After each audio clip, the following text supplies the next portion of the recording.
Buongiorno a tutti, prima che il calo di zuccheri prenda il sopravvento cerco di fare un po' di sintesi di quello che ho sentito stamattina e ringrazio UNCEM per aver organizzato questa giornata che per me è molto utile e che devo dire, al di là del titolo, la intitolerei la prima giornata della consapevolezza, perché dagli interventi che sono emersi mi pare che ci sia condivisione da parte di tutti che quel sistema che è stato utilizzato fino ad oggi non regge più. E quindi nel momento in cui questo sistema non regge, bisogna che ci sia la consapevolezza, in primis degli amministratori locali, ma penso anche molto delle associazioni di categoria che su questo devono fare il loro lavoro,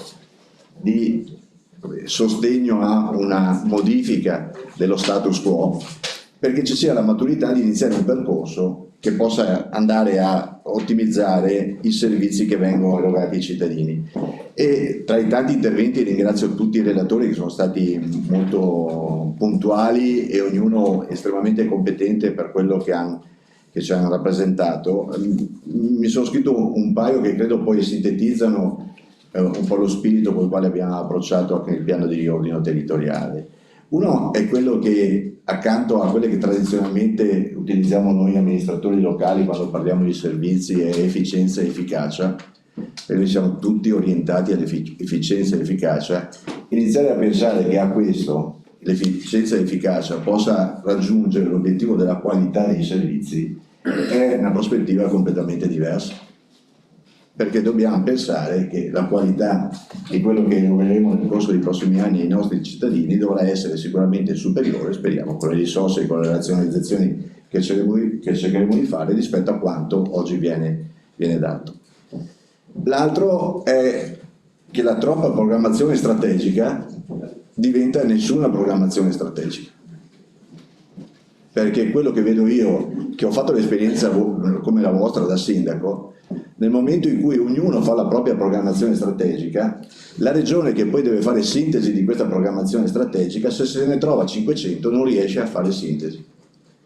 E quindi queste due cose messe assieme ci portano a iniziare concretamente a pensare che noi abbiamo il bisogno, dal punto di vista regionale, di far sì che questi territori, attraverso delle forme nuove, gli ATS, poi ne parlerò, e le unioni montane, abbiano la capacità di aggregarsi, di diventare dimensionalmente importanti e possano iniziare a fare quella programmazione di area vasta che poi viene portata in regione e che diventa più facilmente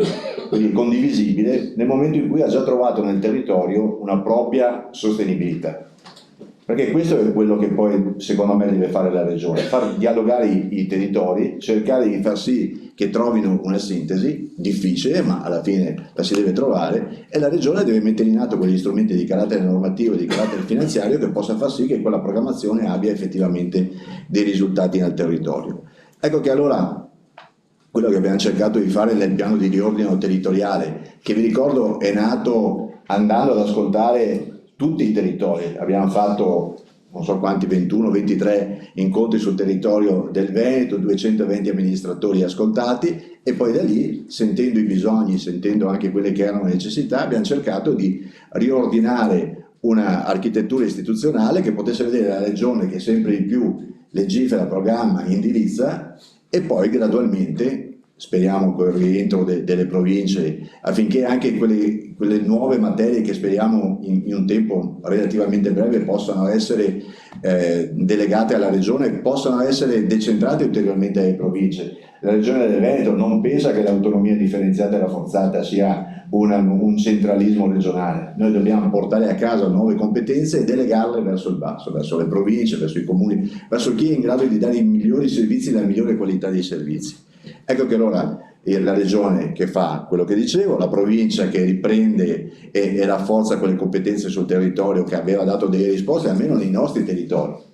Io poi ho sentito il presidente di UNCEM, l'Italia è stretta e lunga, non sempre si riesce ad avere la stessa qualità di risposte da parte delle pubbliche amministrazioni, quindi bene le province, e a quel punto il primo ente nuovo intermedio di aggregazione su area vasta che sono gli ATS, che da noi in questo momento nascono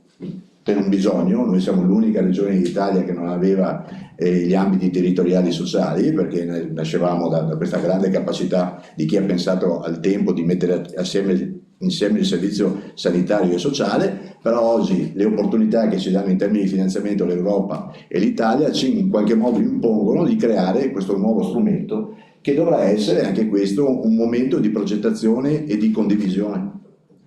Mi ha fatto piacere sentire il sindaco Ferrari che parlava dell'azienda speciale consortile, che è il modello che noi abbiamo inserito all'interno della legge degli ATS e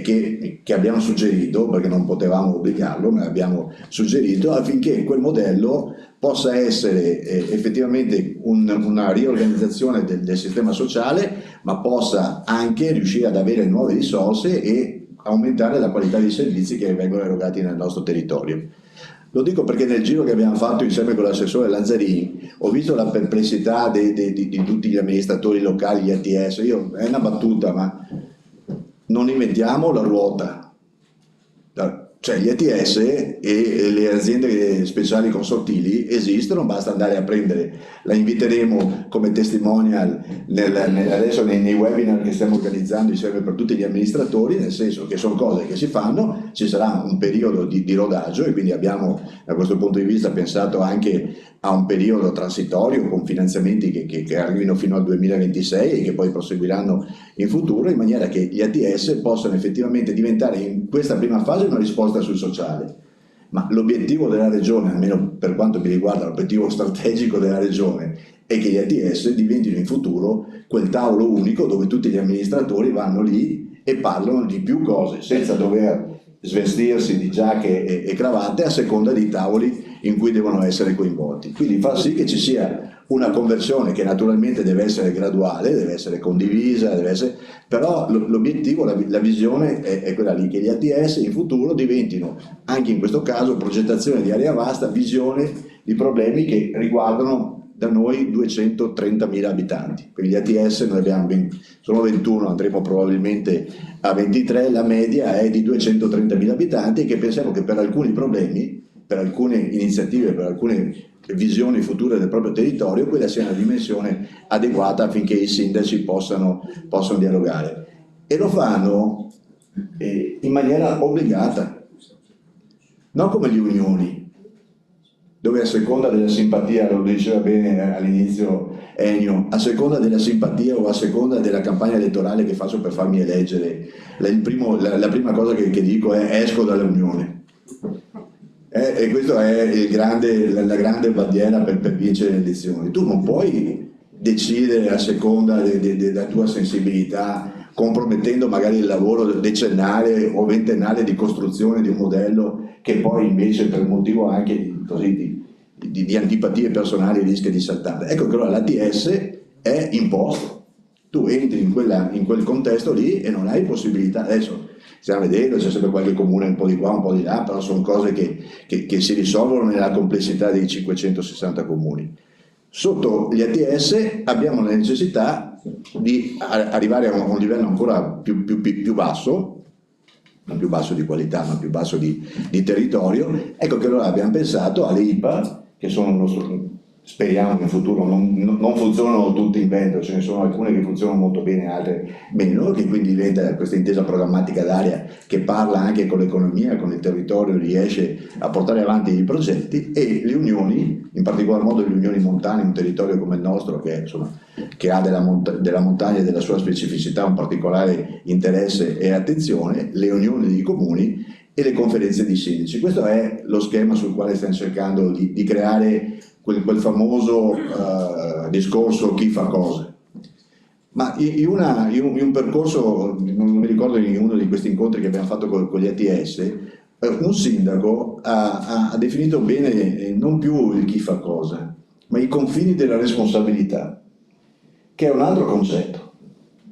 Perché nel momento in cui io definisco chi fa cosa, so anche se faccio, se non faccio, dove devo fare, dove non devo fare. Perché dopo è troppo facile scaricare, ah no, ma tanto là non si fa niente. Invece nel momento in cui io definisco le funzioni e cosa devo fare all'interno di quegli ambiti, ho la capacità anche di dire guardate che è colpa tua se non fai. è una tua responsabilità se non porti avanti determinate soluzioni rispetto a quelle che possono essere le disponibilità e le risorse o comunque le opportunità che il territorio ti dà. Rimane poi sul fondo il tema delle fusioni, però come dire, l'abbiamo scritto lì, è come dire, più uno stimolo, una provocazione, anche se io credo che nel medio periodo, insomma, prima o poi ci si arriverà, insomma, l'Emilia Romagna ha fatto un'operazione di moral suasion per arrivare a 360 comuni. Se poi noi in qualche modo stiamo soffrendo in termini di benchmark rispetto all'Emilia Romagna è che anche perché hanno efficientato il loro sistema di amministrazione e oggi danno delle risposte che molto probabilmente 560 comuni, ognuno col piccolo piano regolatore, non riesce più a dare. Quindi bisogna iniziare concretamente a traguardare questa cosa. Capisco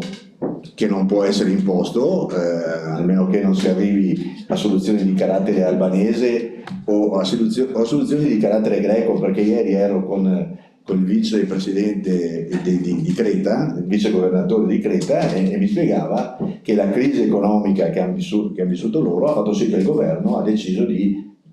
non so neanche ancora di più dell'Albania, di eliminare i comuni perché ha capito che era una fonte di spesa e di inefficienza amministrativa.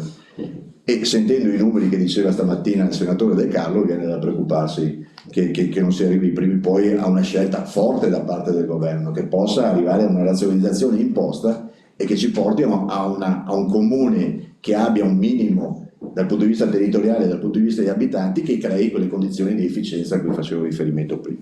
Quindi questo è un po' il tema sul quale ci stiamo muovendo, sapendo che anche il tema dei comuni e quindi dei municipi, qui come da qualsiasi altra parte, perché il tema che viviamo qua in montagna, io ce l'ho nel Veneto orientale, dove ci sono i comuni da 700, da 1200 abitanti, dove nel medio periodo il cittadino non andrà più in municipio. Cioè, se riusciamo a far sì che un po' le risorse che sono state messe nel PNRR e risorse anche regionali arrivi ad avere sempre maggiori piattaforme piattaforme digitali nella pubblica amministrazione, il cittadino troverà le risposte nel sito, le troverà nel telefonino, non avrà più bisogno di andare in comune perché troverà dentro lì tutti i bisogni del quotidiano nel rapporto della pubblica amministrazione, il suo, cioè strumenti che già ci sono. Ecco che allora in questa razionalizzazione l'esistenza del municipio della bandiera può rimanere anche tale. Mi spiegavano ad esempio ieri questi greci che loro hanno trovato un sistema di fare un comune grande e di garantire il municipio, cioè la rappresentanza del municipio all'interno del comune grande, perché questo fa parte poi della nostra identità, del nostro territorio, della nostra storia veneta e quindi di tutti quelli che in qualche modo hanno contribuito alla crescita straordinaria di questa regione. Ecco, in questo contesto ci piacerebbe riuscire a dialogare con la provincia di Belluno, che naturalmente per numero di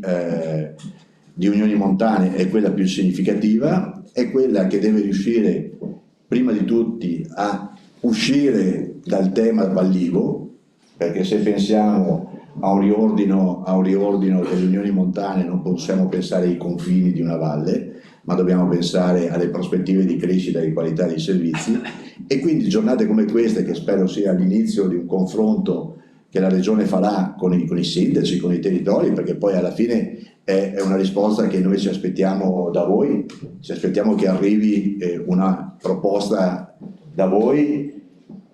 ma non pensate che non abbiamo una proposta noi.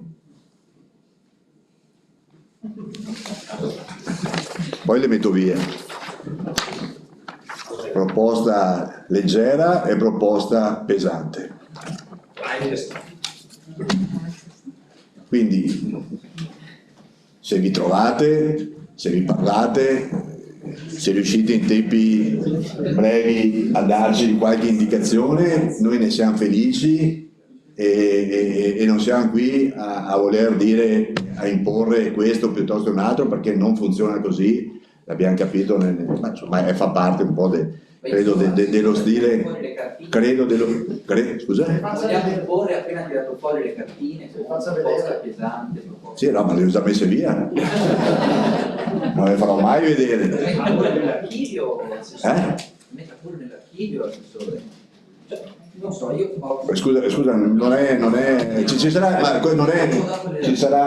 il tempo di discutere. Infatti guardate, sulla giornata di oggi la cosa che mi dispiace è che non ci sia stata una voce dissonante, ma troveremo il tempo di sentire. È chiaro che se poi questa voce dissonante è minoranza, l'ascolteremo, ne prenderemo atto di quelle che sono le proprie difficoltà, ma poi andremo avanti, perché non possiamo ascoltare tutti, e se ascolti tutti poi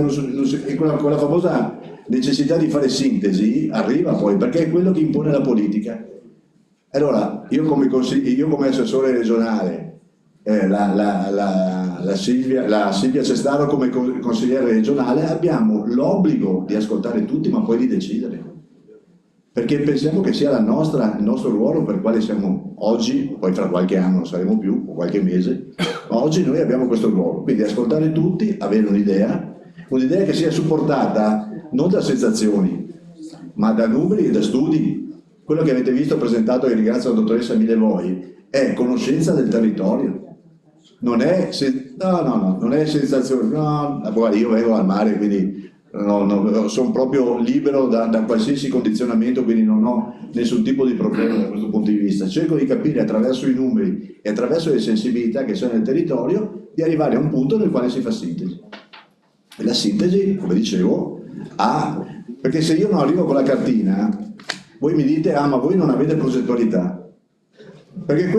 questo è.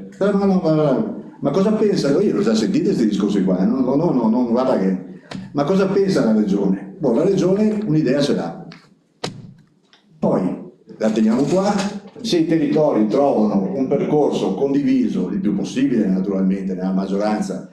noi rispettiamo i territori, cercando anche da questo punto di vista, e poi concludo, di capire se c'è qualche risorsa in più, perché è il ruolo poi della regione. Se la regione crede in questa razionalizzazione, deve fare anche uno sforzo economico per metterci qualche risorsa in più, ma andando anche a premiare a chi ci crede di più, non a pioggia.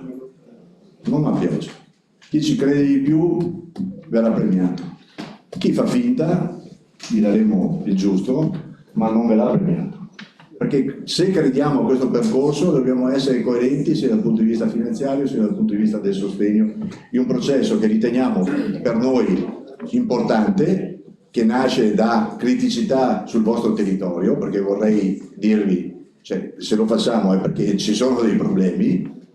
non è che non ci siano dei problemi, e risolvere questi problemi attraverso una razionalizzazione e un miglioramento della qualità organizzativa delle riunioni crediamo possa essere una risposta che ci permetterà di essere più attraente dal punto di vista della qualità del personale che andrà a lavorare nelle riunioni, che è forse la criticità più importante. Sentire, come sentivo prima, dei sindaci che vanno a firmare le delibere, che vanno a firmare gli atti nel 2024 è qualcosa di imbarazzante, ma li capisco, perché poi loro devono dare risposte ai loro cittadini. Ma non è quella la funzione dei sindaci. La funzione dei sindaci è di avere un territorio che dialoghi, che cresca, e che cresce attraverso la capacità di relazionarsi in maniera più ampia con territori che hanno questa straordinaria possibilità di vedersi riconosciuta la specificità, per la quale devo dire, insomma, vi invidio un po', perché rispetto ad altri territori la specificità bellunese credo sia sufficientemente rispettata, che ha in un prossimo futuro questa straordinaria vetrina che sono le Olimpiadi di Cortina, che saranno una ricchezza per tutto il territorio e che vi permetterà, sono convinto, di riuscire ad aumentare quella qualità dei servizi che credo i cittadini bellunesi si meritano. Grazie a tutti.